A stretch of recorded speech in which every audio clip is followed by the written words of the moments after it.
it's important when we have an administration whose abusive policies are based on a series of falsehoods that are so brazen that sometimes they go unchallenged.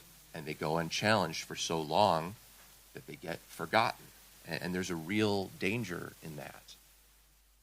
There's this pattern I've observed in public rollout of a new abusive Trump administration policy. A member of the press will repeat some outrageous falsehood that justified the policy. Right. And then they'll say, moving beyond the bluster, let's talk about the broader context. Let's pause a beat there. Let's not move beyond the bluster, and let's not call it bluster, because it's more than that. Let's call it what it is, which is a falsehood. Right. And when it's a falsehood that forms the basis of an entire change in administration policy, it's important to call it that. And it's important to talk about it, to pause on it, and to keep talking about it. All of us here at this table have the surreal experience of going about our business every day, walking our dogs, maybe picking up our kids from school, coaching Little League in a city that the administration tells us is on the verge of an open rebellion. Look around you.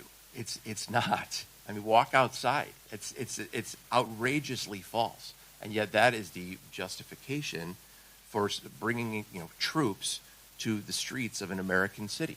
We get understandably wrapped up in the horrors of the daily abuses, but pause for a moment. Why are we doing this again? Does anyone even remember? I recall hearing about a supposed migrant crime wave. Well, that doesn't exist. Study after study shows that immigrants commit crimes in smaller numbers than U.S. citizens and native-born Americans. I recall hearing about removing the worst of the worst, but the fact is the vast majority of people that they're detaining do not have criminal records and are ordinary working people. I recall hearing about the need for people to follow the law. Well, they're arresting people when they show up to courthouses. People trying to take part in our legal process, take part in asylum proceedings that are sometimes dismissed for the very purpose of these people being detained.